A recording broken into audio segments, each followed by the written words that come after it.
sincera bienvenida a esta reunión. A los hermanos, a los amigos, a todos, les decimos bienvenidos en el nombre del Señor Jesús. Efesios capítulo 1, verso 3.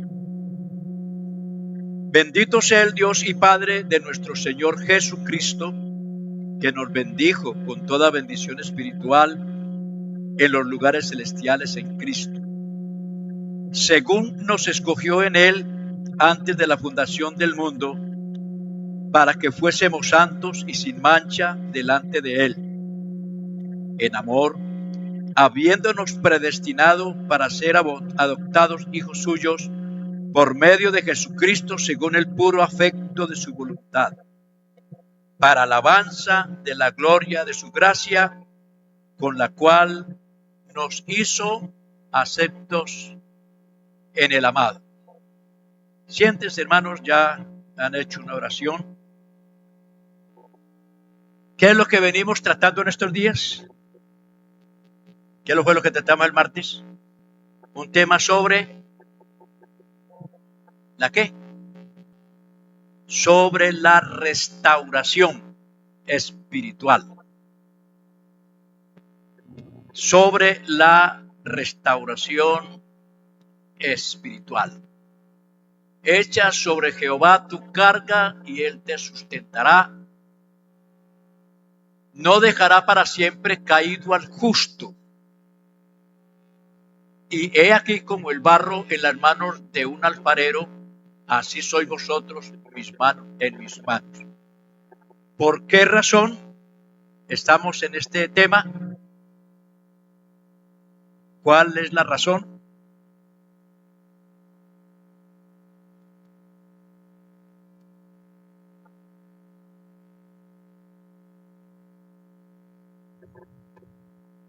A ver, colaboren. En vista de los errores que se han cometido en el pasado y que todavía hay secuelas de esos errores cometidos y errores que cometemos nosotros, señalando, acusando a las personas porque sí o porque no, que en lugar de darle la mano, como que más bien le damos de puntapié, no les ayudamos, y por eso hablábamos de la indiferencia de nosotros ante las personas que por alguna circunstancia cometen un error. Todos cometimos errores, hemos estado diciendo, nadie está libre, y si alguno está libre, que arroje la piedra. Pero resulta que todos, en alguna manera, ofendemos. Como dice la Biblia, no hay justo sobre la tierra que haga el bien y nunca peque. Y si alguno dice que no tiene pecado o no ha pecado, hacemos a Dios mentiroso y la verdad no está en nosotros. Entonces, no podemos ser indiferentes ante el soldado que de pronto cae herido en el camino, sino que hay que tratar de ayudarlo y sacarlo adelante. Amén. Hay que tratar de ayudar al que se va quedando, con nuestras palabras, con nuestras oraciones, con nuestras visitas, ayudarlo a que supere su situación, porque ciertamente a cada uno le llegará su crisis, a cada uno le llegará el momento difícil, como se dice, el túnel oscuro, pero que con la ayuda del Señor y la colaboración de la iglesia haremos que esos hermanos en situaciones difíciles puedan superar y puedan continuar la marcha. También decíamos que la falta de compasión, Gálatas 6:1, dice que si alguno es sorprendido en alguna falta, vosotros que sois espirituales, restauradle con espíritu de mansedumbre. Y tenemos una imagen. La falta de amor es la peor de todas las pobrezas. Pero si tenemos amor es una riqueza grande, porque tener amor es tener a Dios. Y el que no ama no ha conocido a Dios, porque Dios es amor. Gloria a Dios. Si alguno dice yo amo a Dios y aborrece a su hermano, es mentiroso, pues el que no ama a su hermano a quien ha visto, ¿cómo puede amar a Dios a quien no ha visto? Nosotros tenemos este mandamiento de él: el que ama a Dios, ame también a su hermano. Allí quedamos. Gloria al Señor. Definición de la palabra restauración. Restaurar, acción y efecto de restaurar. Reparación, restablecimiento, restitución, recuperación, renovación, rehabilitación. Restaurar se entiende como mejorar las cosas. La Biblia dice mucho acerca de esto. El poder restaurador del Señor es una de las mayores promesas en las Escrituras. Todo aquel que quiera ver el proceso de la restauración del hombre a la luz de las Sagradas Escrituras, conocerá el propósito de Dios a través de los tiempos. Un gran ejemplo de restauración en el caso del apóstol Pedro, quien después de caminar con Jesús 3 años, haber visto su poder y luego de tener la revelación de que él era el Cristo, le negó en 3 ocasiones. Nadie es perfecto.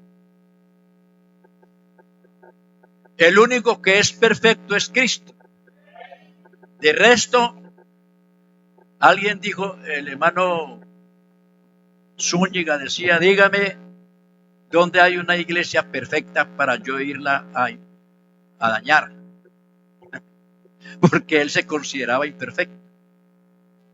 Entonces, si uno es imperfecto y llega a una iglesia perfecta, dígame cómo será. Pero resulta que como todos somos imperfectos, como dice el refrán, el que no cojea de un pie, cojea del otro.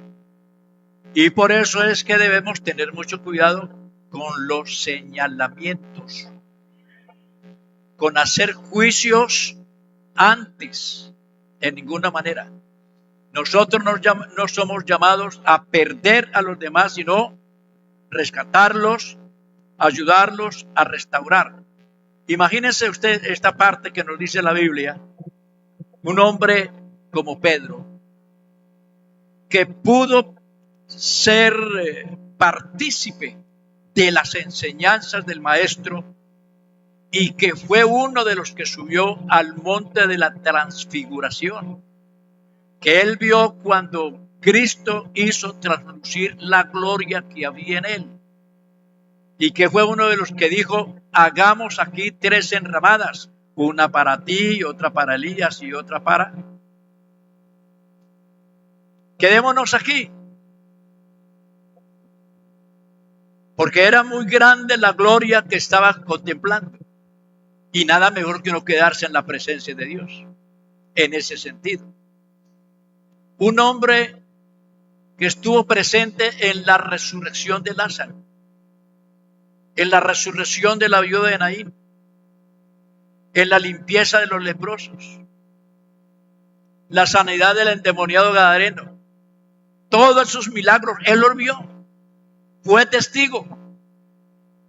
Pero cuando llegó el momento de la verdad, que lo tomaron preso, todos huyeron. Y él estaba allí en el patio de los sumos sacerdotes de Anás.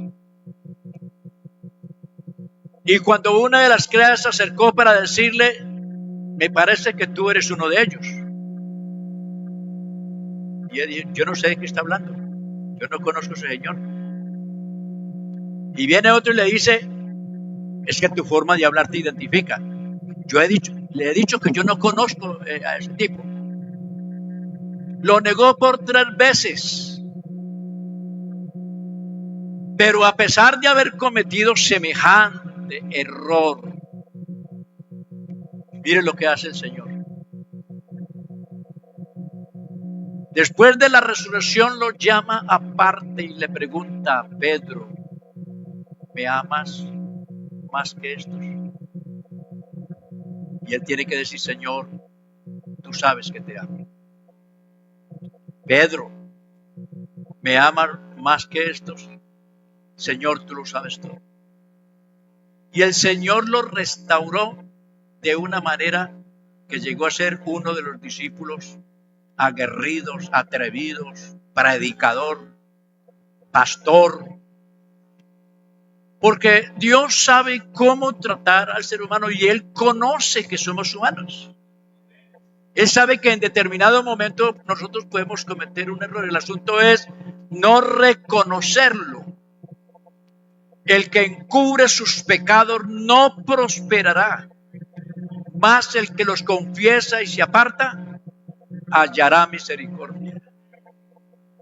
Reconocer que se ha pecado, levantar la mirada hacia Dios y el Señor lo levantará. El Señor lo restaura. Gloria al Señor. Hay que ver todo lo que hizo. Tenemos algunos ejemplos. Lo que pasó en el monte Calvario cuando Jesús estaba en la cruz. Mateo 27:44. Un ladrón, uno de los ladrones que estaba con él crucificado, lo injuriaba y le decía, si tú eres el Cristo, sálvate a ti mismo y sálvanos a nosotros. Pero de un momento a otro, la visión para él cambió de tal manera que entendió que el que estaba en la cruz no era un malhechor, no era un criminal. Entendió que el que estaba allí era la única esperanza para él. Por lo tanto, dice el evangelista Lucas en el capítulo 23, versos 42 y 43, y dijo a Jesús, después de su reconocimiento de quién era el que estaba allí, le dijo a Jesús, acuérdate de mí cuando vengas en tu reino. Entonces, ¿qué le dijo Jesús? No, Señor, usted estaba burlándose de mí. Te verá que lleve el bulto, no moleste, ¿cierto? No, note la actitud de Jesús. La actitud de Jesús debe ser la nuestra. Hay personas que nos injurian, nos humillan, nos maltratan, pero no debemos responder de la misma manera. En nosotros no hay ese espíritu de venganza y mucho menos de guardar rencor, sino de mostrar las características de Jesús. Jesús le dijo, de cierto te digo que hoy estarás conmigo en el paraíso. Hoy. Una restauración inmediata. Un pecador que a la última hora reconoció a Jesús como su Salvador y Jesús lo salvó. Eso no quiere decir, mi amigo, que usted tiene que esperar a la última hora para arrepentirse, porque en este caso usted no sabe cuándo será. Algunos dicen, no, a la última hora yo me arrepiento, pero ¿cuándo es la última hora? ¿Cuándo es los últimos 30 minutos? ¿Cuándo es el último minuto? ¿Cuándo es el último segundo? Eso no lo sabe nadie. Por lo tanto, como dice el Espíritu Santo, si oyeres hoy su voz, no endurezcáis vuestros corazones. Cuando entendemos que Dios habla a través de su palabra, hay que oírlo y hay que hacer lo que Él nos dice. A su nombre sea la gloria. Otro ejemplo del amor, de la piedad de Cristo para restaurar es el de la mujer adúltera. Juan capítulo 8, los primeros 8 versículos. Una mujer, mientras Jesús estaba enseñando, le traen una mujer en rastra. Yo me imagino que la traían del cabello. La traían en rastra y se la colocaron al frente. Le dijeron, Señor, esta mujer ha sido tomada en el acto acto mismo del adulterio, y según nuestra ley, esta mujer tiene que ser apedreada. Unos sanguinarios, unos asesinos. Estaban sedientos de sangre y aprovecharon la oportunidad para ver qué hacía el Señor Jesús. Podemos imaginar por un momento el estado de esa mujer.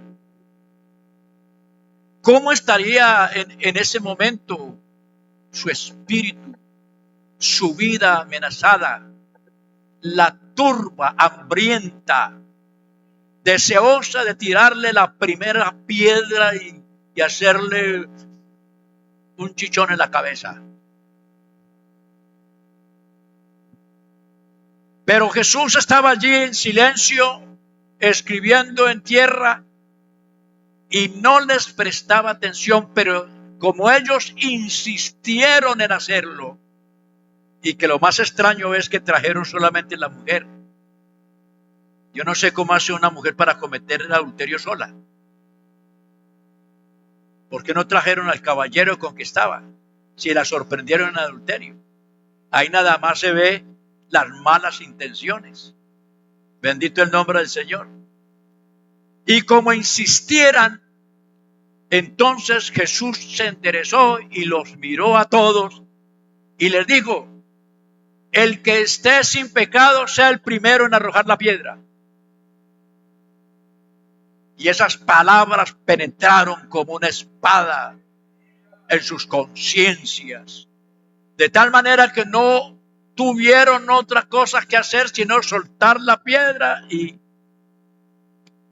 marcharse del lugar, comprobando de esta manera que todos merecían una pedrada, que todos merecían la muerte. Y eso es lo que dice la Biblia: por cuanto todos pecaron y están destituidos de la gloria de Dios. A su nombre sea la gloria.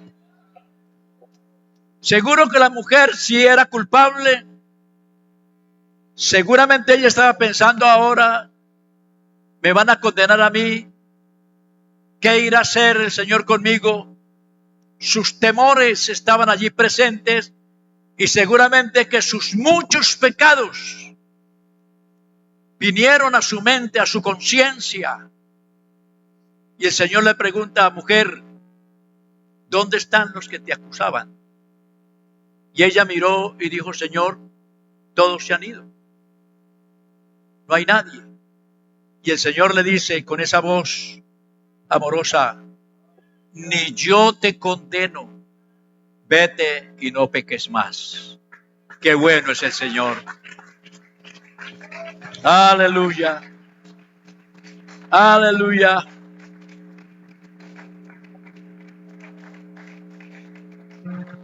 Hoy es el día, hoy es la noche para una restauración, porque si hemos fallado en alguna manera, Dios todavía continúa con los brazos abiertos.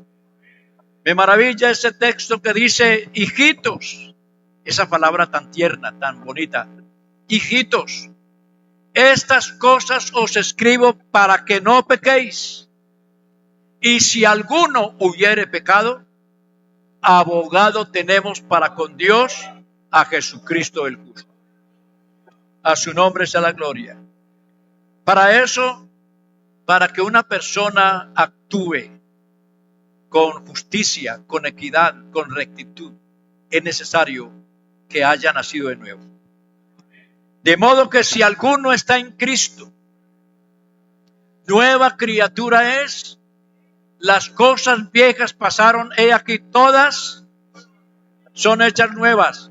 Allá en el mundo acusábamos, condenábamos, hacíamos justicia propia, hacíamos muchas cosas indebidas. Pero cuando Cristo transformó nuestras vidas, cuando Él nos convirtió en nuevas criaturas, ese hombre malvado, esa naturaleza pecaminosa desapareció. Ya no hay venganza, ya no hay rencores, ya no hay divisiones, ya no hay señalamientos. Es una nueva criatura en Cristo. Cristo no vino a señalar y a condenar, Él vino a salvar. Amén. Él vino a buscar y a salvar lo que se había perdido. Alabanzas al Señor.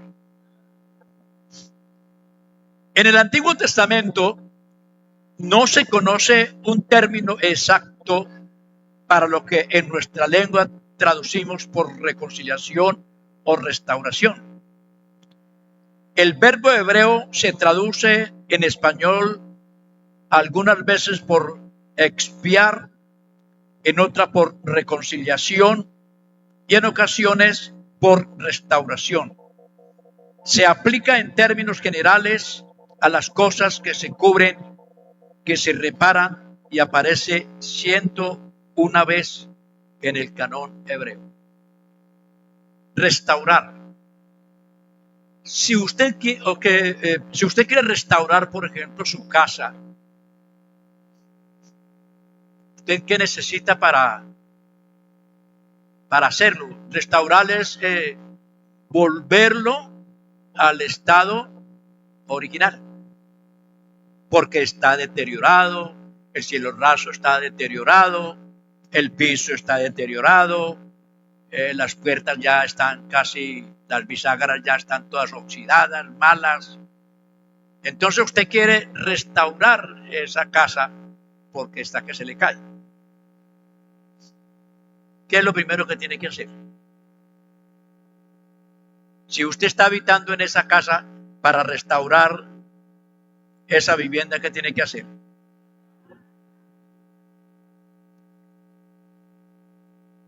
Le toca desocuparla. ¿Y qué? ¿A quién va a llamar para que le restaure la casa? ¿A un experto en matemáticas? ¿A un maestro? Ya sea albañil o constructor, pero que sea un maestro. Usted no llama a cualquier persona. Pues bien, para restaurar la casa, la cual casa somos nosotros, si hacemos lo que Él manda, yo creo que va a haber que desocuparla. Ve a ver cuántas cosas viejas tiene por ahí guardadas.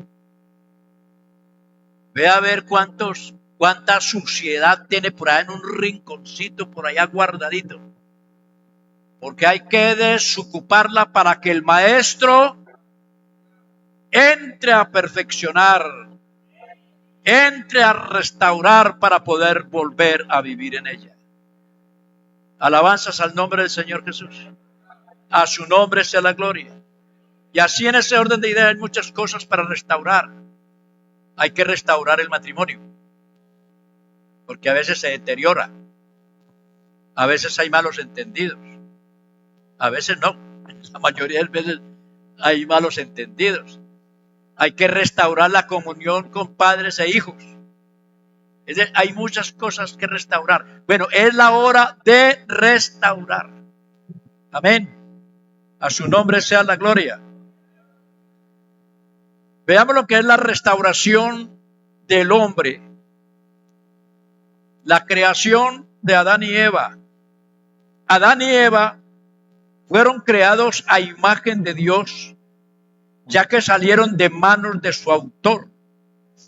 Ambos no tenían pecado. Sin embargo, sí era posible que ellos pecaran porque tenían libre albedrío. Eran libres para decidir obedecer y desobedecer a Dios. La palabra de Dios dice: y creó Dios al hombre a su imagen, a imagen de Dios los creó, varón y hembra los creó. Génesis 1:27. Dios puso al hombre en la cúspide de toda la creación como Señor, dándole la bendición de la siguiente forma: y los bendijo Dios y les dijo: fructificad y multiplicaos, llenad la tierra y sojuzgadla, y señoread en los peces del mar, en las aves de los cielos y en todas las bestias que se mueven sobre la tierra. Génesis 1:28. Si uno se detiene un poquito a pensar en este pasaje de la creación del hombre, no ha habido un hombre con mayor privilegio que Adán. Porque a él se le entregó todo lo creado. A él se le entregó todas las riquezas habidas y por haber en este planeta. Tenía la comunión con Dios y tenía vida eterna, porque como no existía el pecado, podía vivir eternamente, nunca se iba a envejecer. Pero como que no era suficiente ser Señor, ser el amo, ser el dueño o administrador de todos los bienes de Dios, sino que tenía también que apoderarse de un árbol del cual Dios dijo: de su fruto no comerás, porque el día que él comas morirás. Teniendo harto que comer, teniendo harto que disfrutar, teniendo toda una vida por delante. Pero la codicia fue despertada en él. Y le pareció poco pasar por alto el mandamiento de Dios. Porque todo aquello estaba ajustado a un mandamiento, estaba ajustado a un hecho: obedecer. Y esto funciona de esa manera, obedeciendo. Amén. Si no se obedece, usted puede venir día tras día y escuchar, aprender muchas cosas, pero de nada le va a servir si no obedece. De nada le sirve. Por eso él dice: no todo el que me dice Señor, Señor, entrará en el reino de los cielos, sino el que hace. Y algo más. Jesús dijo: el que oye estas palabras y las hace, le compararé a quien es semejante. Semejante es al hombre prudente, al hombre sabio, al hombre inteligente, al creyente, que edificó su casa sobre la roca. Y aunque vinieron lluvias torrenciales, aunque vinieron vientos huracanados, aunque vino una avalancha y se estrelló con fuerza, con violencia, con ímpetu contra aquella casa, no se cayó, porque estaba fundada sobre la roca. En otras palabras, obedeció. Hay mucha gente que no ha permanecido, no están aquí, sencillamente porque escucharon, aprendieron, pero no obedecieron. Y si usted quiere ver cosas grandes, hay que hacer, hay que obedecer. Si analizamos este texto, nos damos cuenta que la bendición de Dios se expresa en tres verbos de producción. Por un lado, le da la capacidad al hombre de producir, no solamente de crear y procrear una familia, sino la capacidad de hacer producir lo que está en sus manos, de multiplicar lo que tiene en sus manos. Lo segundo, la habilidad que se le da a una persona para administrar semejante finca, si lo podemos decir así. Porque el mundo hasta ese entonces no existían ciudades de ninguna especie, entonces había mucha tierra por cultivar. Entonces allí estaba con semejante finca, con una enorme cantidad de animales, y, es decir, de seres vivos, a los cuales para poner orden Dios le dijo que le pusiera nombre a todos los animales. Y se necesita sabiduría para ponerse a mirar cada animal en detalle y ponerle un nombre que se ajuste a ese animal, que corresponda, los cuales se llaman hasta el día de hoy. ¿Cuánto tiempo? No puedo yo imaginarme todo el tiempo que se tomó para hacerlo, pero él lo hizo. Entonces tenía una capacidad para administrar y también tenía otra propiedad para sojuzgarla y para señorearse, para ser el Señor, donde todo el mundo lo reconoce, donde todo el mundo oye su voz y todo el mundo corre. Entonces, miren, tres cosas importantísimas. De esta forma, el hombre tenía autoridad sobre toda la creación que fue puesta en sus manos. Dios solo pedía al hombre una cosa: obediencia. Solamente obediencia. Tomó pues Jehová Dios al hombre y lo puso en el huerto de Edén para que lo labrara y lo guardase, y mandó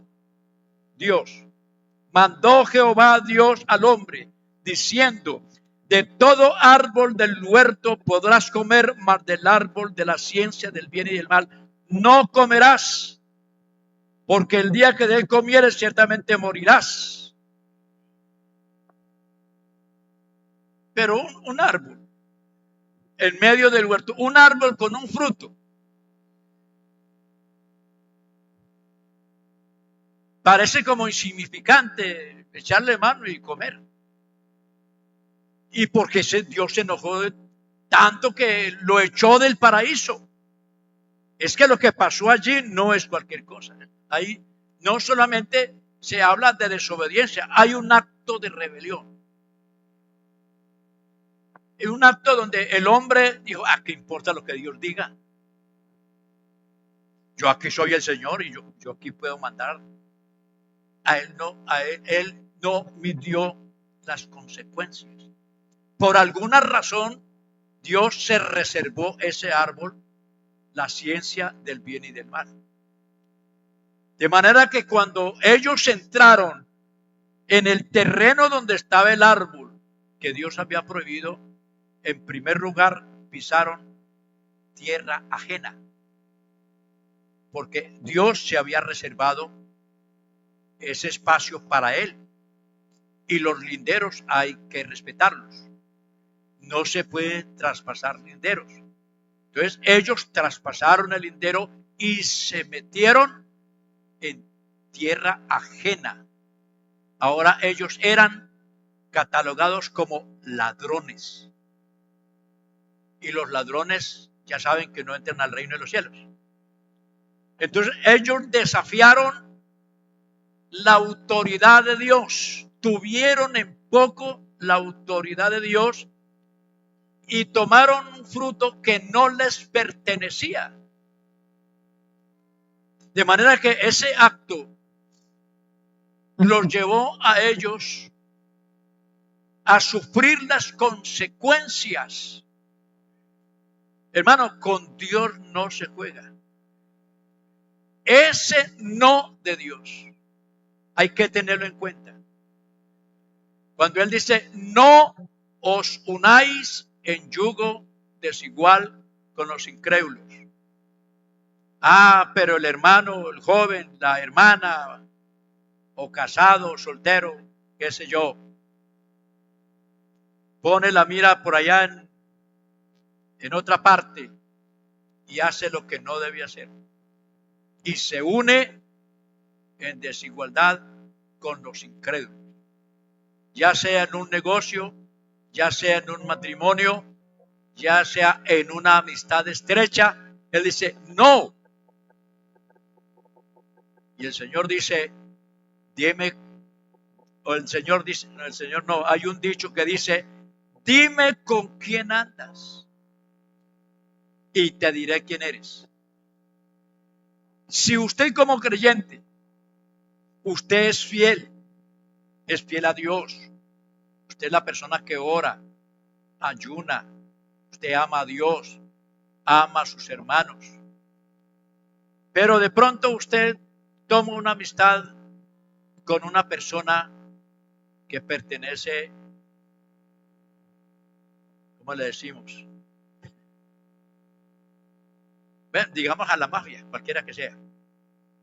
Usted se une con esa persona y de pronto usted tiene conocimiento de que esa persona tiene unos antecedentes que no son buenos.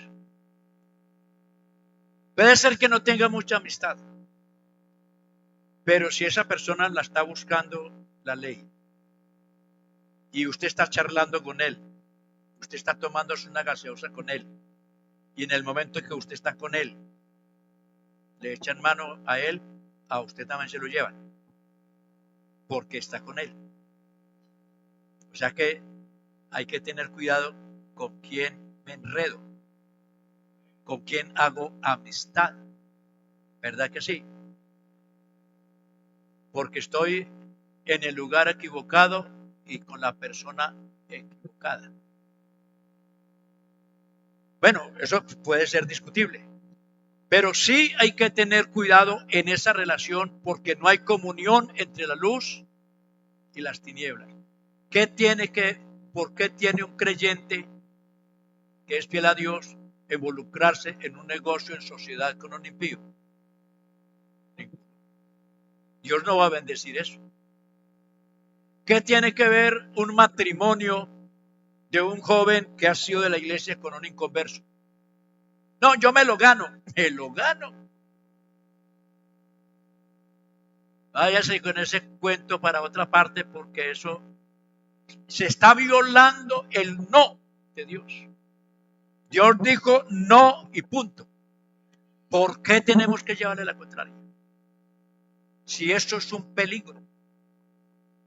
Entonces mejor es obedecer. Mire, esto tan sencillo, ¿qué pasó con ellos?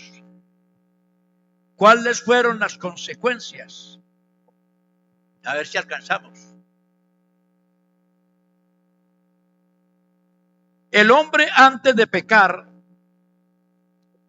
gozaba de una buena relación con Dios. Su voz se paseaba sobre la tierra. Era claramente audible para el hombre al cual disfrutaba de sus bendiciones y su respaldo. Pero al desobedecer, pecó contra Dios y perdió tres grandes cosas.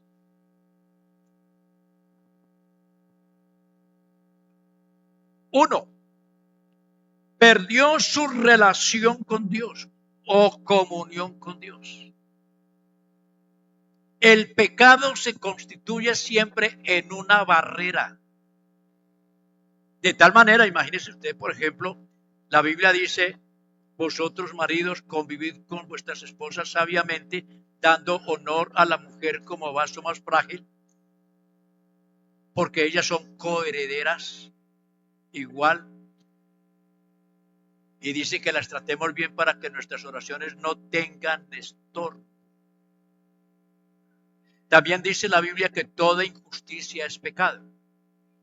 Y a veces cometemos injusticias y se rompe nuestra relación con Dios. Es muy fácil romperla. Entonces, él perdió su relación con Dios. Ya no volvió a oírle a Dios que se paseaba en el huerto. Porque se rompió. Quedaron totalmente separados. Se abrió un gran abismo. Que los que de aquí no podían pasar allá y de los de allá no podían pasar acá. Él perdió la comunión con Dios. Hermano, por favor, no la pierda. Hay que mantenernos íntegros. Gloria al Señor. Continuamente nuestra relación debe ser única con Dios. La número 2, la bendición establecida por Dios, que era el señorío del mundo. Y después de ser un señor, pasó a ser un esclavo. Después de tenerlo todo, ahora no tiene nada. Ni la comunión con Dios, ni tampoco era Señor, ahora era un simple, miserable esclavo. Y tercero, perdió la inmortalidad, porque la paga del pecado es la muerte. Así que hay que dejar el pecado. La paga del pecado es la muerte, mas la dádiva de Dios es vida eterna en Cristo Jesús, Señor nuestro. Entonces, esas tres cosas se perdieron y aquí estamos pagando las consecuencias de nuestro padre Adán. Porque hay algo más, lo que son las maldiciones. De tal manera que ahora viene la pregunta. Dios hace una pregunta que aún tiene vigencia. ¿Dónde estás tú? ¿Dónde te encuentras? Se la hizo Dios a Adán y ahora Él nos la hace a nosotros. ¿Dónde estás tú? ¿Estás dentro o estás afuera? ¿Estás en comunión con Dios o no lo estás? Es una pregunta interesante. ¿Dónde te encuentras? Un día Dios nos encontró perdidos en el pecado y nos colocó en un lugar de seguridad, perdonó nuestros pecados, nos limpió, nos santificó y nos sentó en lugares celestiales en Cristo. La pregunta, ¿estás ahí? ¿O has caído? Si has caído, hoy puedes levantarte. Porque Dios es bueno, porque para siempre es su misericordia. No se quede acariciando el pecado. No se quede acariciando el error. No se quede acariciando la derrota. Levántate tú que duermes. Levántate de los muertos y te alumbrará Cristo. Gloria a Dios. Demos gloria a Dios. A su nombre sea la gloria. Qué bueno saber que hay un Dios que nos levanta. De pronto usted esta mañana no sé qué hizo, durante el día no sé qué hizo. Mientras no hayas blasfemado contra Él, acércate a Él con confianza. Él es nuestro Padre y Él es un Padre perdonador. No te quedes así, porque si Él viene esta noche y no te encuentras en el lugar donde Él te puso, te vas a quedar. Pero yo creo que esa no es la idea de que se quede, sino que todos nos vamos con Él. ¿Cuántos desean irse con Él? ¿Qué más?